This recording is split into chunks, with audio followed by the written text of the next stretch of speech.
Salut la famille, c'est Alex, j'espère que vous allez bien. Nouvelle vidéo, l'heure est grave, pas mal de salles de sport ont fermé, pas mal de personnes se retrouvent sans pouvoir faire de sport, on va en parler. Juste avant, je voulais vous dire que je devais faire cette vidéo normalement avec PJ, mais malheureusement il a été touché par le Covid, mais tout va bien, vous inquiétez pas, mettez-lui juste un message de soutien en commentaire, il est en bonne santé, il va bien, toute sa famille va bien. Donc comme je vous disais, j'aurais dû la faire avec lui et j'aurais beaucoup aimé la faire avec lui parce que ce genre de vidéo là, quand il y en a un qui parle, l'autre il réfléchit, on trouve des arguments, des contradictions, on essaye un peu d'échanger nos points de vue et ça fait toujours un peu plus avancer la vidéo, c'est toujours un peu plus vivant, mais c'est pas grave, on va pas prendre de risques, il est pas là, je vais la faire tout seul. Vous allez voir que dans cette vidéo, il y a énormément d'acteurs du fitness. Quand je dis acteurs, c'est de personnes qui sont influentes dans le milieu du fitness qui vont s'exprimer. Aussi des coachs sportifs, des anonymes, des sportifs, des pratiquants, simplement des gens qu'on est allé voir dans la rue ou dont on a reçu le témoignage. Moi, je vais vous donner aussi mon avis sur le sujet, mais juste avant de donner mon avis, je voulais préciser une chose. Il y en a peut-être qui vont nous dire oui, bah c'est normal, vous essayez de préserver votre domaine, vous, ça vous fait du mal à votre business, etc. Non, on est très peu affecté. En tout cas, pour des personnes dans ce secteur-là, avec PJ, on a beaucoup de chance avec notre société Bodytime, c'est d'être peu affecté par le Covid. Peu affecté par le Covid, je vous explique pourquoi. Parce que nous, on vend énormément de programmes sans matériel. Nos plus gros programmes, ceux qui cartonnent le plus, c'est le TWM. Donc ça, c'est un programme qui se fait en salle. Donc oui, on est touché légèrement sur ce programme-là. Mais il faut savoir qu'il y a quand même, on en vend dans toute la France. Donc il y a quand même des salles qui restent ouvertes. Et nous, on a deux programmes phares qui sont le programme Wolf et le programme Beauty Time. C'est des programmes sans matériel, vidéo, application, où vous allez vous entraîner chez vous, au poids du corps, et avec les recettes, l'alimentation, tout ça. Donc encore une fois, on n'est pas touché vraiment. En plus de ça, vous pouvez le voir que j'ai ma salle de sport PJ aussi à la sienne. Donc vraiment, le Covid, ou en tout cas ces mesures sanitaires-là, ne nous touchent pas spécialement à nous. Mais ça touche quand même énormément de collègues à nous, des gens qui font un métier qu'on faisait par le passé, c'est-à-dire du coaching vraiment physique, tous ceux qui font des programmes en ligne, mais uniquement adaptés aux salles de sport. Tous les pratiquants, surtout, c'est aux pratiquants qu'on pense parce que c'est eux qui sont le plus frustrés. Et donc, je vais vous donner mon avis pour commencer. J'ai pris quelques notes. Excusez-moi si je regarde de temps en temps là. Je veux juste pas perdre le fil. Je veux pas louper d'informations. Ah bah, c'est PJ qui m'appelle. Ouais. Dis-moi, j'étais en train de faire la vidéo. Je peux dire que t'as le Covid? Ouais. Et le quinfus aussi, non? La lèpre aussi. Ouais, dis plein de maladies, mais que sur lui, il n'y a pas d'impact. Ah, il a dit, ouais, il avait tout ça, mais il n'y a pas d'impact sur lui. Ok. On va parler des raisons pour lesquelles sont fermées les salles de sport. Donc, les raisons qui nous sont données. Donc, les raisons, c'est qu'il y a une deuxième vague en approche, augmentation des personnes positives au Covid-19. Et, soi-disant, les salles de sport sont un lieu de propagation du virus, un lieu où on ne peut pas se protéger facilement parce que c'est trop compliqué de porter un masque en salle de sport et il y a trop de proximité, c'est un lieu fermé, etc. Voilà les raisons pour lesquelles les salles de sport sont fermées dans des zones spécifiques. Et j'ai oublié le terme qu'ils ont donné à ces zones-là, mais bref. Bien sûr, il y a d'autres endroits qui ont été fermés aussi. Je ne connais pas exactement pour chaque type d'activité quelles sont les restrictions, mais il y a d'autres endroits comme les bars, les restos, les boîtes de nuit qui ont des nouvelles mesures sanitaires justement. Par contre, il y a des endroits qui ne ferment pas, que ce soit les centres commerciaux, les boutiques, les transports publics aussi, les métros, tout ce qui est tram, bus, tout ça, ça reste ouvert. Quand on revient sur les arguments, c'était que le masque était difficile à porter en salle de sport, c'était impossible de s'entraîner avec, voire très difficile. Oui, c'est difficile, ça peut être difficile, c'est gênant, tout ce que vous voulez, mais c'est pas impossible. On peut très bien s'entraîner avec un masque. Il y a des gens qui s'entraînent, payent des masques comme moi par exemple. Ça, c'est un masque justement pour rendre votre respiration plus difficile, mettre de la résistance. Bien sûr, celui-là, il est étudié pour pas qu'il vous colle à la bouche. Quand on porte un masque, je dis pas que c'est super simple, que c'est facile, qu'on peut s'entraîner facilement, etc. Mais surtout quand on fait de la musculation, qu'on n'est pas essoufflé à la mort, c'est possible de s'entraîner avec un masque. Je déteste ça. D'accord? Personnellement, si je peux éviter, je ne m'entraîne pas avec un masque. Mais si c'est obligatoire, je le mettrai comme tout le monde. Donc les salles que j'ai pu voir, où j'ai pu retourner depuis que certaines mesures ont été prises, ils ont fait le nécessaire. En tout cas, ils ont vraiment cherché à minimiser les risques en mettant des lignes à suivre au sol pour se déplacer. Obligation de porter le masque dans tout le club, sauf quand vous êtes en train de faire votre exercice. Là, vous pouvez retirer le masque. Il y a des salles qui ont mis du plexiglas ou des vitres pour vraiment séparer les espaces de travail. Il y a l'obligation de nettoyer les machines après les avoir utilisées. Ça leur a coûté de l'argent, du temps. Et maintenant, on les fait refermer. Donc, je trouve ça un petit peu abusé. Ensuite, deuxième chose, c'est un argument qui est souvent revenu chez les pratiquants, chez les coachs, etc. C'est que le sport augmente les défenses immunitaires. Oui, bien sûr, c'est pas quand vous allez faire une séance de sport, tout de suite derrière, vous êtes immunisé, non. Mais le fait de faire du sport régulièrement, c'est connu et reconnu, avéré. J'ai même pas besoin de vous mettre d'études scientifiques. Tout le monde est d'accord sur le fait que quand vous faites du sport, vous avez de meilleures défenses immunitaires. La troisième chose, c'est que quand on va faire du sport en général, c'est qu'on se sent apte à aller en faire. Donc on n'est pas à l'agonie, on n'a pas de la fièvre, on n'est pas en train de tousser, etc. en général. Alors il y en a peut-être qui vont me répondre, oui, mais on peut être porteur, donner le virus et ne pas être malade. C'est vrai.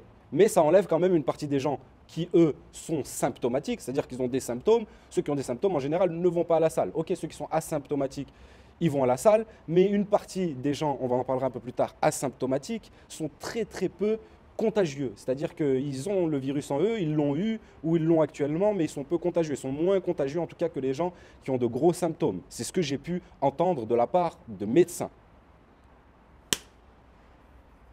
Putain, mais moi de...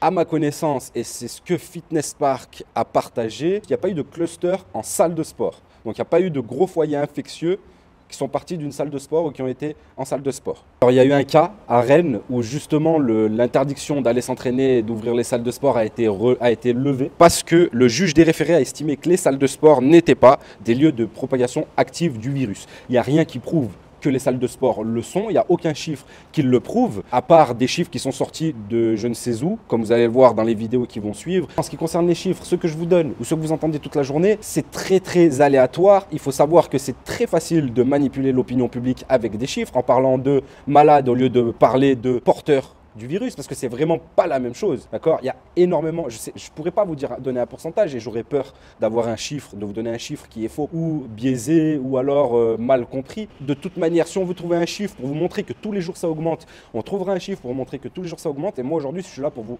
montrer le contraire et qu'il y a des gens justement qui se battent pour essayer de remettre les bons chiffres aux bons endroits, au bon moment, ne pas affoler la population. Je dis pas qu'il faut pas faire attention à ce virus, que c'est rien du tout. Je dis juste que les chiffres ne parle pas toujours. C'est-à-dire que c'est un fait scientifique, quand vous êtes dans un bar, un restaurant, une salle de sport, vous contaminez plus que quand vous êtes au travail. Excusez-moi. Alors attendez, il va falloir le retirer. Vous aviez l'habitude de me couper à chaque fois que je m'exprime, monsieur sur la science. Vous êtes déjà en train de me couper. Vous ne me couperez pas quand je m'exprime. Ce n'est pas vrai. Ce que vous dites n'est pas vrai. Vous avez des chiffres? Alors on m'a dit 4 fois, 5 fois 2 en restaurant, fois 3 en salle de sport et fois 4 en bar, pour les bars, en termes de contamination. Les salles de sport, 27 millions d'entrées depuis le retour, 200 contaminations. On est inférieur à 10 par million d'entrées. Okay. Voilà ce qu'on appelle des cas positifs. Je rappelle que ce ne sont pas des malades. Or, nous sommes en train de dériver actuellement Midi Libre hier qui dit les 16 000 nouveaux tests positifs de jeudi sont des malades. C'est une erreur complète de ce que veut dire actuellement la capacité d'amplification des tests PCR sur la réalité de la transmission de cette épidémie. C'est-à-dire qu'on peut tester positif et ne pas être malade. Ce sont des asymptomatiques, ce sont des sujets guéris qui ont réussi à se débarrasser du virus et qui sont encore sécrétaires. Eh bien parce que, chère madame, lorsque vous avez encore du virus dans vos fosses nasales, vous continuez tout en ayant réussi à vous en défendre, à donner des fragments dans l'air extérieur. Ces fragments du virus informent les autres de ce qui se passe et vous n'êtes plus contaminant de la forme létale du virus. Autrement dit, on a 90% actuellement des 10 000 à 16 000 cas positifs par jour, qui sont des gens qui ne sont pas transmetteurs, voire qui sont guéris. Et on a noyé au milieu de tout cela les malades qui auraient besoin justement d'être diagnostiqués et sur lesquels les laboratoires n'arrivent plus, faute de réactifs, à pouvoir donner l'ensemble de ces résultats. Donc on est en train de noyer le poisson dans une communication, vous m'avez dit communiquer, mais dans une communication du gouvernement qui s'égare. Pourquoi? J'ai entendu ce matin une ministre du gouvernement nous dire, et je cite, « Actuellement, les décisions ne sont plus aujourd'hui prises sur la réalité de la circulation du virus. » Écoutez-la. Sur Europe 1 à 8h18. Alors, on va refaire. Si vraiment quelqu'un de votre famille a été touché ou que vous trouvez vraiment déplacé, c'est vraiment pas le but de ma démarche. Moi vraiment, ce que j'essaye de lutter, c'est contre la peur ambiante et les gens qui commencent à devenir aigris, à se regarder de travers, à se diviser, etc. Et je pense que au niveau social, c'est une mauvaise chose. On va dire que je suis d'accord avec ça, vu la situation actuelle, mais je pense qu'il y aurait peut-être d'autres solutions quand même. On va dire que c'est moins dangereux d'être dans une salle de sport et tous séparés à des distances qu'en plein milieu du tram à 6h du matin où on est tous collés les uns aux autres. Et du coup, on comprend pas forcément pourquoi, parce que les cinémas, les théâtres, les bars et les restaurants, ça reste ouvert. Après, on ne demande pas que de fermer les restaurants et les bars, mais un petit peu plus de souplesse. Franchement, ça va être dur, parce que ça fait partie d'un quotidien. C'est désespérant, quoi. Chez moi, je fais quelques pompes, tout ça, mais vraiment pas vraiment autre chose. En salle, je mets toujours un masque pour me déplacer. Après, bien sûr, quand je suis sur une machine, étant donné que c'est pas, on peut l'enlever quand on est sur les machines, je l'enlève. Après, si demain ils obligent de le mettre sur les machines, il n'y a aucun problème pour moi. Enfin, on arrive à respirer quand même. On n'arrivera pas à garder un bon rythme. On va se remettre à manger, tout ça. Ça fait qu'on n'aura pas beaucoup de possibilités pour maigrir. Pour les salles de sport, c'est juste invivable. Même en termes de personal trainer, c'est compliqué. Pour faire du personal trainer, les gens, ils ont peur. Les gens, ils ont peur. J'en ai marre. Ok, vous avez vu un peu les gens dans la rue ce qu'ils en pensaient. Donc on est tombé sur des gens qui étaient contre. Hein. La plupart qui ont voulu donner leur avis, c'est parce que justement ils pratiquent en salle de sport. Et les gens qui pratiquent en salle de sport, pour la plupart, ils étaient contre. Maintenant, on va voir un peu les gens du milieu du fitness qui nous ont donné leur avis. Dédicace à Big K, Karim. J'ai pensé à faire cette vidéo justement parce que lui, il était grave remonté. J'avais vu qu'il y avait vraiment un engouement autour de ça et qu'il y avait vraiment beaucoup de coachs qui étaient dégoûtés et qui comprenaient vraiment pas toutes ces mesures. Donc dédicace à lui et dédicace à tous ceux justement qui essayent de faire bouger les choses. Et il y a même une pétition qui était sortie, je vous la mets en barre d'infos, même si je pense qu'une pétition ça sert à rien du tout. Et même si la personne qui a lancé la pétition, c'est pas quelqu'un que j'affectionne particulièrement, mais c'est pas grave, je vous la partage quand même. Maintenant, on va voir ce qu'en pense le milieu du fitness, ou en tout cas les personnalités qui m'ont envoyé leurs vidéos. J'habite aux États-Unis, c'est différent d'un État à un autre. Ici, en Californie, on a fermé les salles au début. Après, on les a réouvertes un petit peu. Ça fait presque 2 mois qu'elles sont fermées ici. Moi, j'ai de la chance parce que j'ai ma salle, mais ça a affecté aussi mon business parce qu'il y a beaucoup de personnes qui veulent pas venir s'entraîner. En ce qui concerne ce qui se passe en France, j'ai jamais compris la logique des choses. Les métros, tout le monde est ensemble. On sait très bien que les salles, c'est très important pour la santé. Pourquoi vous fermez les salles? La plupart de mes followers n'arrêtent pas de m'envoyer des emails. J'arrive pas à vraiment avancer, à être motivé. La meilleure des choses qu'il faut faire, c'est qu'il faut bouger. Il faut faire n'importe quoi. Des pompes, des tractions. On a des programmes pour vous en ligne. Un dernier mot, tenez le coup. Il faut garder la pêche comme Alexis Piget disent dans leurs vidéos. Donc mon avis là-dessus, je pense que vous le savez déjà. Je pense que c'est abusé. Donc quelque part, même si la situation elle est triste, je trouve que on peut renverser les choses à notre avantage et ne pas se trouver d'excuses, surtout à procrastiner et à être dans cette énergie négative, d'être dans la critique tout le temps, même si c'est injuste et je suis complètement d'accord avec ça. Trouvons des solutions alternatives, travaillez au poids de corps avec les bandes élastiques, le temps, parce que c'est temporaire tout ça, d'accord, que les salles de sport réouvrent. Les salles de sport ont été créées dans un but de remise en forme, permettre aux personnes qui fréquentent ces lieux de booster leur système immunitaire, de booster leur santé, qu'il n'a été détecté aucun cluster à l'heure d'aujourd'hui. Voilà pourquoi je trouve cette fermeture de salles illogique et surtout très injuste. Moi personnellement, et je pense qu'on partage le même point de vue, je trouve que ces mesures sont absurdes dans le sens où chaque salle de sport a investi justement énormément d'argent, de temps, de structure, de mise en place pour que les règles d'hygiène elles soient justement respectées. Quand tu vois toutes les personnes dans le métro avec des masques, au final elles sont tous tassées. Ils sont pas 1 mètre, elles sont tous tassées. Alors qu'à la salle de sport, tu vois qu'ils y a vraiment, ils ont pris en considération et chaque personne, il y a une distance de 1 mètre, voire limite 2 mètres. Illogique. Les personnes qui vont à la salle, c'est rare qu'elles soient malades. Si tu vas à la salle, c'est que tu es en forme. En règle générale, on peut dire qu'il y a plus de chances de rencontrer une personne malade en prenant un transport, par exemple, qu'en allant à la salle. Les salles en périphérie ne sont pas fermées. Ce qui se passe, c'est que maintenant les salles, elles sont full à toute heure. Est-ce que c'est pas pire pour la propagation du virus? On réduit le nombre de mètres carrés pour une densité de population plus élevée. Ils ferment les salles de sport alors que les centres commerciaux sont ouverts. Les écoles sont ouvertes, il y a du monde partout. Je trouve que c'est vraiment un scandale, c'est assez honteux. D'autant plus quand on voit que les métros continuent de fonctionner, là où il y a énormément de monde. D'autant plus quand on sait les effets du sport sur la santé, sur l'immunité. J'ai vraiment du mal à comprendre la logique qu'il y a derrière. On a tous fait une pause de 3 mois, c'était compliqué de reprendre. On peut pas faire une pause à chaque pic, on sait pas combien de temps ça a duré. Toutes les salles font faillite. Je trouve ça illogique dans le sens où on dirait que le sport c'est un loisir comme un autre, genre comme aller au cinéma ou quoi, mais pas du tout. C'est ultra important pour la santé mentale et physique. Ça devrait être une priorité limite comme l'école. Puis on cherche même pas d'autres solutions, on pourrait obliger les gens à garder un masque tout le long pendant leur séance. On n'a même pas essayé de faire de réservation quoi, direct on ferme tout ça. Donc voilà, moi je trouve ça con et je suis contre. Après on est dans une situation incroyable et je pense que même le gouvernement il sait pas trop comment réagir face à ça. Pour montrer qu'il essaye de prendre les choses en main, il ferme des trucs mais qui sont pas très cohérents, de s'attaquer aux salles de sport ou même aux bars ou aux restaurants. Il y a plein d'autres endroits où on pourrait essayer de faire quelque chose comme les transports en commun ou les facs, il faudrait désengorger un peu parce que c'est vraiment les premiers trucs au tout début qu'on faisait super attention et maintenant j'ai l'impression que c'est vraiment où il y a le plus de monde, où ça brasse. Les salles de sport qui, elles, concrètement permettent de faire en sorte que tu restes en forme, que tu boostes ton système immunitaire, c'est la vraie médecine contre le corona en vrai. Mais non, ils ferment.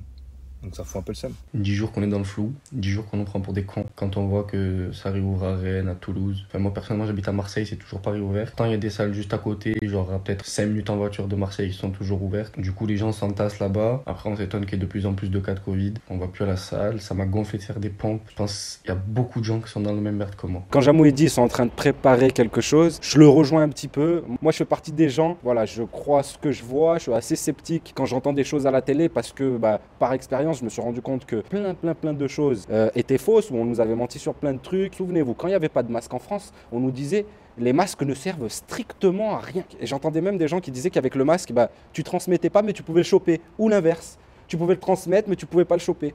Et à partir du moment où, hop, il n'y avait plus de pénurie de masques, les masques ils ont été obligatoires et c'était super important d'en porter un. Tout le monde devait s'en fabriquer un. Dans certains endroits, c'est même obligatoire dans la rue. Je pense qu'il faut vraiment le plus possible essayer de réfléchir par vous-même et arrêter de regarder tout le temps les informations à la télé. Regardez les informations ailleurs, d'autres médias, d'autres pays. Voilà, moi par exemple, je regarde sur YouTube RT. Je regarde juste parce que c'est des informations qui vont me donner des points de vue différents.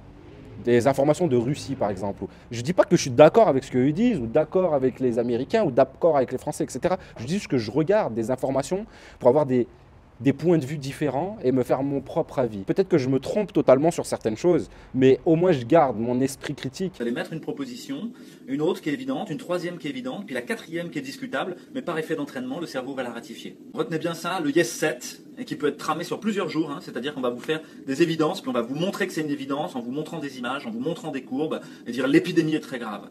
Deuxième jour, en vous montrant des courbes, des gens qui sont dans des réanimations, avec tout le monde avec un scaphandrier, etc. Le masque protège de l'épidémie. Deuxième jour, en vous montrant les particules qui passent pas à travers, plusieurs experts qui vont vous dire que ça marche, etc. Troisième jour, le masque est obligatoire. Ok, vous auriez pu discuter, mais là, en fait, on vous l'a présenté comme l'évidence ensuite. Voilà. Prenez soin de vous, prenez soin des autres, retouchez au réel, démontez le discours médiatique et politique qui n'est pas fait pour faire une politique sanitaire qui vous mette en bonne santé et qui mette notre société en bonne santé et faire qu'elle soit bien ensemble, mais qui au contraire nous sépare, nous divise et effiloche le lien social et la symbolique de l'humain autour de la maladie. Donc voilà, prenez soin de vous vraiment et on va tous sortir de ce cauchemar, tout va bien, tout va bien. Le service de réanimation est vide aujourd'hui. Les 5 derniers patients étaient Covid positifs, mais n'étaient pas malades du Covid. Et je suis certain que ça n'est pas le cas que dans notre réanimation. Donc faites très attention aux nombres. Ils sont manipulables à volonté. Dire qu'il y a des réanimations Covid et vous montrer les chiffres, vous ne savez pas si ces gens sont malades du Covid. Vous ne savez pas à quel point ils sont graves. Donc voilà. Vous avez vu aussi les témoignages de certains médecins, certains professeurs. J'ai pris volontairement ceux qui allaient dans notre sens parce que je suis vraiment persuadé qu'on essaie d'installer un climat de peur, un climat d'insécurité. Moi, je pense que derrière tout ça, il y a quelque chose, qu'on va nous proposer un vaccin obligatoire, sûrement, qui rapportera énormément d'argent à ceux qui feront le vaccin, à ceux qui commercialiseront ce vaccin. Moi, je suis quelqu'un qui est plutôt contre les vaccins. Je ne dis pas tous les vaccins et pas pour toutes les maladies. Et certes, dans certaines zones et certaines maladies, je suis pour. Mais je suis contre, en tout cas, les vaccins qu'on nous oblige à faire en France, les 15 vaccins qu'on oblige à faire aux enfants qui viennent de naître. Il y a plein de choses dans les vaccins qui sont contestées, qui sont remises en question. En fait, je pense que énormément de gens sont comptabilisés comme morts ou en tout cas morts de la suite du Covid, alors que c'est des gens qui ont juste vu leur état s'aggraver à cause du Covid, comme des gens qui étaient par exemple malades d'Alzheimer, très malades d'Alzheimer, qui sont passés parce qu'en plus de ça, ils ont chopé le Covid, ça a accentué, ça a accéléré un petit peu leur descente. Donc tous les gens en fait qui meurent, s'ils sont porteurs du Covid, ils sont comptabilisés comme morts du Covid. Or, c'est très différent, il y a des gens qui meurent d'autres choses, mais qui ont le Covid. Le Covid peut être bien sûr un facteur aggravant, il peut dans certains cas bien sûr tuer, pour certaines personnes fragiles, pour certaines personnes, certaines aussi formes du Covid, parce qu'on sait qu'il y a eu plusieurs formes du Covid, comme énormément de virus, ils mutent. Je vais pas m'attarder plus là-dessus, je voudrais vraiment juste lancer un grand appel à partager cette vidéo au maximum. Je ne dis pas que c'est comme la pétition, je ne dis pas que c'est cette vidéo qui va faire changer les choses, mais je pense que ça peut ouvrir les yeux à certaines personnes, ça peut aussi faire réfléchir d'autres personnes. Si vous êtes contre mon avis, il n'y a pas de souci, mettez-le en commentaire, dites-moi ce que vous en pensez. Ne soyez pas insultants, Moi, j'ai insulté personne. Et surtout, vous n'oseriez jamais dans la vie de tous les jours. Donc, si vous êtes d'accord avec moi et que vous avez d'autres arguments, bah, dites-le nous en commentaire. J'espère vraiment que cette situation va s'arranger au plus vite et qu'on va vite sortir de ce virus-là. J'espère en tout cas que votre famille se porte bien. Faites attention à vos proches, faites attention aux gens qui sont fragiles, aux gens qui sont faibles. Voilà, moi par exemple, bah, on fait l'anniversaire de ma fille ce week-end. Ma grand-mère, elle va pas venir. On lui en veut pas. On lui dit voilà, reste chez toi, t'inquiète pas. Mais ne nous arrêtons pas de vivre. Ayons des relations sociales. Faites attention. Réfléchissez par vous-même. Une grosse force à tous ceux qui sont touchés justement par ces mesures sanitaires et qui galèrent. Ne vous inquiétez pas, vous allez voir le bout du tunnel. Mais en tout cas, bougez, ne vous arrêtez pas de faire du sport. C'est l'assiduité qui compte, c'est la régularité qui compte. Faites attention à ce que vous mangez et ne vous servez pas de ce moment-là pour ne rien faire. C'est des moments où justement, quand c'est difficile, eh ben on se donne encore plus, on lâche rien. J'espère en tout cas que la vidéo vous a plu. C'est vraiment important que vous mettiez un pouce bleu si ça vous a plu, la famille, et partagez-la, surtout cette vidéo. Abonnez-vous, activez la cloche aussi pour louper aucune des prochaines vidéos. C'était Alex, je vous dis à très vite et surtout d'ici là, gardez la pêche.